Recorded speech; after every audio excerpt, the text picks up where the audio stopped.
Well, hello everyone, my name is Prime and welcome back to another episode of ETS2 Showcases, and today, as promised, I am driving the MAN TGX Efficient Line 3, and before we get into anything else, I'm actually going to show you guys some of the options.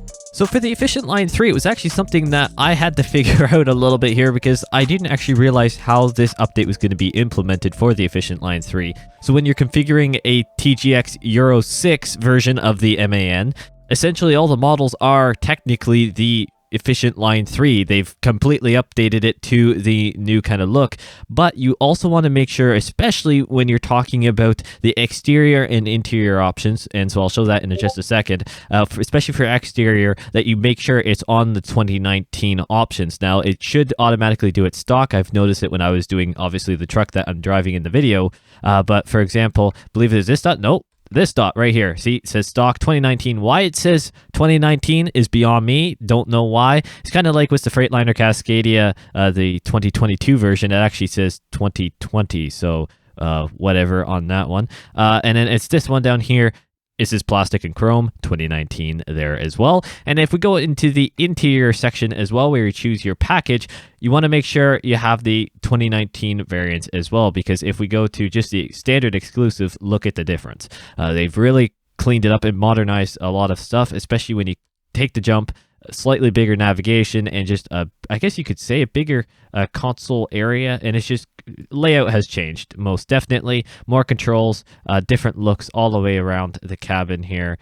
Definitely newer design with a whole lot of good stuff, and overall it is quite a nice truck. Essentially, it's all already updated. You don't really have to choose a specific model, or if you're trying to buy the Efficient Line 3, it's not labeled as the Efficient Line 3. It's essentially just the Euro 6 MAN TGX. It's already been kind of updated. Just make sure all your options, of course, if you want them to be 2019, and you're all set to go. All right, with that said and done, we are here in Lyon, France, as again promised. I really wanted to do that last episode, but then I had a little mental moment halfway through remembering that I was actually going to do that for that episode. So we're here today in Lyon. So we're actually up in, I guess, the northeastern or northwestern side, of the city. So hopefully we drive through the bit here, and hopefully we see some pretty good scenery. For those who've been around for a while, you'll know the difference. I really haven't done much ever in Lyon, as you can kind of tell by the map here in France. I've got to really do more here. So we're heading down to Montpellier. That's how I'll call it, and we're taking a wheel loader. So it's going to be a really good journey. This, of course, Efficient Line 3 is quite beefed up. That's a lot of my trucks, and I decided to do a nice white and chrome, a really clean look. It is an evening trip, but why don't I get on here so then we can get going, get this MAN fired up, which I already had done before I said it, but who cares, I guess. So hopefully everyone is doing well. I certainly am. So let me know if you want to see more of those. Which way am I going here? Left. Let me know if you want to see more of these kind of reviews, I guess you could say, or just go over the options that are either included in DLCs or trucks options and stuff like that. Obviously, it was asked of me to do that by a few of you, but let me know if you want to see more of that. I think that's actually something I should probably do anyways. It's a good idea. It's actually good for me as well, but at least then it gives you guys the insight of some of the options that the trucks or DLCs and stuff will actually have. So let me know if you want to see more of those just quick little overviews, little informational bits. That way you have an idea of where you should be looking for some of this stuff. But other than that, it's been going quite well. Obviously, I've been doing okay. It's nice to be maybe not as busy per se. Unfortunately, I've got a little bit of an update, I guess, when it comes to when the next convoy can be. Whether it's ETS2 or ATS doesn't matter. As far as I know, I'm not going to be able to do it in 2021. Unfortunately, it's going to have to be after New Year's, hopefully the week just after New Year's, actually. So that is my goal. Obviously, stick around, of course, here on the channel and Discord. If you're part of the Discord, you'll be able to hear as soon as I am ready to be able to do that. And already, I think we're getting some pretty nice looking scenery here. Well, I don't remember this ever. Is this new? Well, I know this whole area got a complete reskin, but that looks pretty impressive. I'm not gonna lie, that's a pretty impressive tunnel entrance. That's pretty cool. But yeah, I've never been, I don't think, to Lyon ever before. It just in general, because obviously, for those who don't know, I actually got ETS2 after getting ATS. ETS2 I got, I guess it was March of this year, 2021. And so I really haven't been playing it too long. Obviously, I've been following it for years, but I haven't had the in-game driving experience, I guess you could say. Oh, look at, whoa, rub up against the wall. Oh, the cab moved quite nice there. Forgot cabin suspension, I have that on. Oops, what kind of cinematic is that, game? I was showing the other tunnel. That is not what I want to see. But no worries about that. But I've got some pretty fun stuff coming up here. I'm currently working on the Best of Prime, well, obviously December, and the Best of Prime 2021 video, which will include moments from December. It's already looking like a pretty fun video, I'm not gonna lie. Oh, and this is the stadium that I saw in the blog post screenshot. Oh, how neat. Luckily we're going, luckily this whole area here has been revamped, because I was a little concerned that I was gonna be kind of bypassing the area that was. But no, this has been revamped and it looks really, really nice, I have to say. Which is always good. But anyways, Best of Prime 2021 is coming. Probably will be just into 2022 is when it actually comes out, because that way the Best of Prime December 21 can come out, and then the Best of Total Year will come out. It's been a lot of great moments, a lot of great progress as well. It's hilarious to look back at some of the little snippets and stuff from earlier this year when I started doing more, I guess you could say, of the purposeful snippets basically every video that I save for the monthly best of whenever I started doing that. And it's really funny to see, and quite impressive, to be honest with you. See if I can actually stay in my lane here. Really quite impressive to see the evolution already of the channel, whether it's graphics or audio, just the editing, doesn't matter. I've come a long way already in this 1 year, let alone when I started. That was a whole other thing. It's pretty impressive, to be honest with you, to see how far we've come here, and I'm just really looking forward to what comes next. Obviously, you've heard a lot about that, so we won't go on too much. I really want to get past this guy, because he's just not going very quick. We are not doing another gifts delivery, surprisingly enough, because, oh, come on, Trek, now you get over. Of course you do. I've been doing that a lot, to be honest with you. You guys have seen the last few videos have all been gifts, which they rightly should be, because it is the current event going on. But I wanted to do something different, and the wheel loader, that's a good way to do it. Unfortunately, it's not a Volvo. I've got to find that on ETS2, because I've done the one video, obviously, when the Volvo DLC came out. But I've got to do more on it. I just haven't been able to, I just haven't been able to find a delivery for the Volvo DLC that I really wanted. Can I just go through here? I mean, it is technically, I don't know, I think it's, oh yeah, I guess it's just the automated tools. Never mind. I guess I didn't have to start. I kind of forgot which ones I should be going through as a truck, but I don't know if it necessarily matters in that toll station. But I also have to remember we are now in France, and France is the lovely area of toll roads every like 800 meters. So we'll probably be doing a lot of that in this episode. But nonetheless, yeah, it is just really nice to be doing more in ETS2, a little bit more consistent schedule again. There is a little bit there where stuff just got absolutely train wrecked, so it's nice to be able to be a little bit more consistent. And as I said, unfortunately, I've still got stuff happening, so when it comes to doing the convoy, I'll have to do that in I guess just the new year. But hopefully everyone has had a very merry, happy Christmas, whatever or happy holidays, doesn't matter what you celebrate. Hopefully everyone has enjoyed their time, whether it's at home with family or without, doesn't matter, depending on the situation around you. Hopefully everyone had a wonderful holiday and looking forward to New Year's. I certainly am. This is really just a nice time of year, besides the fact that I've been very busy, but that's okay. it's just really nice, a really nice time of year. And let's talk a little bit more of the Heart of Russia DLC, because that's an ongoing saga. I don't want to say, actually, saga is probably not a good word. It's not a saga, but it's definitely an ongoing project. That's the one I'm looking for. I don't know why I said saga. That's not really what we're going for here with the Heart of Russia DLC. But nonetheless, got more information on the industrial areas. Industrial areas number 2, and I said it in the Prime News, but I am really happy about the character and the extra detail in these industrial areas, because I think it's common trend, at least initially in ETS2 and especially and ATS as well, that all the drop-off and pickup areas are just prefabs. It's the same. The areas of town are just kind of, they're there, but there's nothing else really around them. There's just these few especially early days ETS2 and of course especially California before they're doing the revamp and stuff. It's these drop-up areas, you could basically tell from any city to the other that they're essentially the same, maybe slightly different layout, but a lot of them have the exact same drop-off places, really, or pickup places. And the whole area itself is really just kind of plopped in. It doesn't really have much of a feel around it. It doesn't feel like it is an industrial area. It feels more like it's just a commercial and or industrial kind of thing that's been plopped in the middle of town. So it's really nice to see that SES Software is really starting to hone in on being more realistic and creating more of an atmosphere around these towns. That's something I'm really looking forward to here in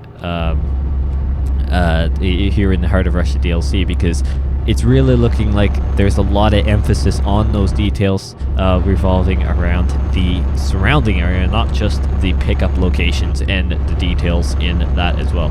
So I am really looking forward to that. If you can't tell, I could talk about it for ages, to be honest with you. I always love when there's more detail and it just more opportunity to see some pretty neat things. It's amazing to see the graphics engine and the way that the gameplay physics and stuff of ATS and ETS2. I think it's among, if not one of the best looking graphics engines, honestly, out there. I know some would say that, there's other ones that look really good, although they do for their certain circumstance. When it comes to driving, this is on another level, to be honest with you, especially with the new lighting update and stuff like that, and all that good stuff. There's just so many good features. We gotta put on the brakes here because that guy is slowing down. Blow my ears out as I go to the outside. But yeah, it is just it's really nice, to be honest with you, to be seeing these evolutions coming. And of course with the reskins, the constant reskin projects that are happening, whether it's obviously Lyon that just finished, Austria revamp project is underway. We've got so much coming for ETS2, and same with ATS, of course. We've got teams working on various projects over there as well. The SES Software buildings must be just buzzing with energy here, because they've got a lot of exciting stuff on the way, and of course there's always free stuff coming as well in these updates. Obviously, I'm driving a current updated revision that was completely free for any owner of ETS2, which is always quite lovely. I don't mind free stuff. I don't know if you guys, I don't know if there's anyone out there that doesn't like free items, but I certainly do. But yeah, another toll bridge, of course. They must make some serious money. And for those who know more about this, of course, for real life, why do you guys have so many toll bridges and stuff in Europe? Is that just to help reduce carbon emissions and try and encourage, let's say, people to use the train networks and stuff and around Europe itself, or why is that? Or is it just because of the amount of population and the upkeep of the highways and stuff? They want to just charge people to use it? Or let me know, because it's not really a popular thing here in North America. Obviously, certain bridges or certain sections of road that are that definitely get that are high traffic, high demand. Like we do have a couple toll bridges in ATS. When it comes to California, like there's a few, I guess you could say, historic or specialty bridges and sections of road that they will use toll bridges for. That are just because it's historic, and it's trying to keep the upkeep of it and encourage people to maybe use some other roads if you're just using it daily instead of using it for, I don't know, like just to be able to say you've driven over it. So let me know why. Is there really a reason, or is it just kind of part of the road maintenance, road maintenance kind of policies that you guys have over in Europe? That's something as a North America I'm very kind of interested in, and to be honest, I've never really understood why that is. So let me know, of course. That would be great to hear. And you know what? I've really realized, kind of on the YouTube side of things, I really found it interesting. As soon as the channel got over that 1,000 subscriber barrier, when it comes to I shouldn't say barrier, threshold, let's say threshold, it's very interesting how the algorithm works. In the basically just, I guess it's basically 2 weeks now, we've welcomed 30 of you guys, which for a long time was a monthly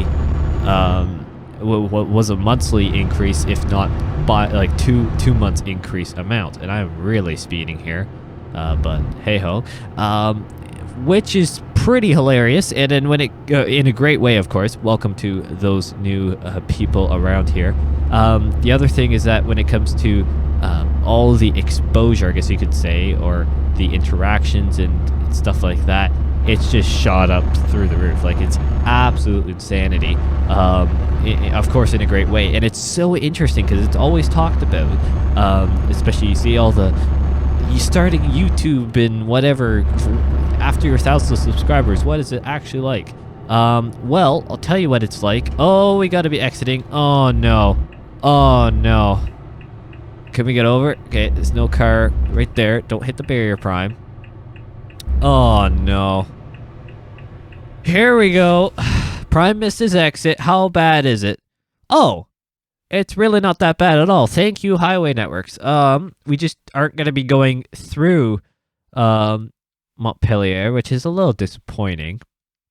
But I really don't feel like reversing on the highway, because that's not realistic whatsoever, and you guys are going to roast me in the comments. So, we're going around, so you're going to hear me blabber a little bit longer, which I don't know if that's a good thing or not. But let's go ahead and... Are you going to let me out there, truck? Thank you, maybe. You just... Dude, you're... Like, slow down or stop. Like, you either going to go or you're going to slow down. But he was, like, not really doing either, so... I guess I'm forcing my way out here. Anyway, so there we go. I got distracted. Was in probably the wrong lane, to be honest with you. And yeah, just yeah. Completely missed the exit, but that's fine. At least I noticed it after I was past it. Yeah, that's useful. Anyways, back to the YouTube stuff. Of course, another toll bridge. Big shock as well. I already said big shock. I don't know what I'm doing. I'm totally flustered now that I missed my exit, but that's fine. Not needless to say, it is really hilarious on my side to look at the analytics and just see the absolute spike in upward trajectory. If I get my lips moving, trajectory. It's actually quite hilarious, to be honest with you. For the longest time, it's one of those things where you're trying to, you know, just stay consistently going up, and or just really, in my case, just do what I do. And just watch it go. But now that I've hit that, the algorithm says, "Yep, you're something half decent," and and basically just sends you to basically who knows everyone, and they're absolutely at lengths of their family. And it's like, it honestly is really hilarious to see in the analytical pages. But nonetheless, it's just really nice to have the ball rolling more. Yeah, it's very quite interesting, to be honest with you. It's something I never thought would actually come, or at least never thought it would come in the, like, it's just shy of 2 years technically since I created the channel, that I'm now monetized essentially. I mean, I'm currently finalizing the process of becoming monetized, but according to the progress situation or status, whatever, it should be doing okay. But anyways, that's a whole other thing. But when it comes to it's just really hilarious. I find it very interesting how the channel, like where the channel has come from, of course, and then now where it is. But yeah, it is very, very interesting for me to do.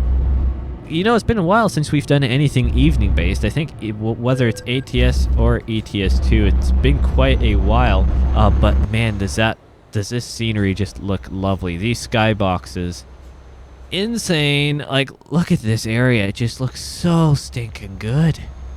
Not just good, but like stinking good. Yep. It just looks so good. It's quite unbelievable. It honestly looks incredibly realistic. This is the kind of progression you would see, what you do see in real life. I shouldn't say what you would see. It's what you do see in real life. You see a very bright through kind of dimming to more dusky to just night. So it's very interesting to see that in ETS2 now, and of course ATS as well. I've really got to do more night journeys, to be honest with you, or at least evening journeys at very least. Something that truckers do all the time, and honestly I generally don't, because I'm with these showcases. I try and keep it during the midday, so then it's as nice as possible for everyone to see, whether it's the landscapes or the trucks themselves. I want people to be able to see them in good light, but obviously this evening stuff is also very important, so I've got to keep that in mind. So it's a hard balance for me to try and figure out what I'm going to be doing necessarily, but that's fine. We're all good here. Now, is this an exit up here, or is this a roundabout? It looks like an exit, so I think, yeah, it's an exit by the looks of it. So that's fine. I was trying to figure out if it's roundabout, but then I realized it was on a highway. So yeah, we're probably not a roundabout. Probably gonna have to turn on the high beams. Wow, I haven't had to hit that button for a long time now. Gonna go down here, turn left, hard on the brakes because for some reason it wasn't braking harder. I guess that's kind of weird, but that's fine. So let's swing out of here. Beautiful stuff. Too bad there's a truck in front of me. I was looking forward to using my high beams. Now, saying that, it's actually probably not as dark as it maybe looks for me. Obviously, I don't have an IPS monitor that I view through the game, so unfortunately my IPS monitor is not the one I use for the gaming, because it just because of my setup, it does not fit. So besides the point, stuff looks a lot darker around this time than it probably should, because it's not honestly proper representation. Gotta brake. Are they turning left too? It looks like they are turning left as well.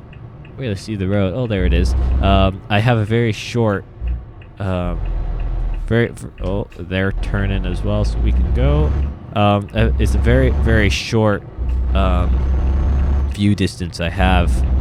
When it comes to at night, it's very, very limited, but that's fine. And we are turning into here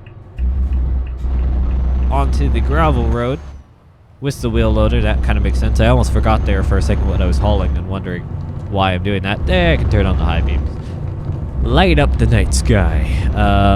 40 kilometers an hour down this is probably plenty. My wheel is vibrating a decent amount.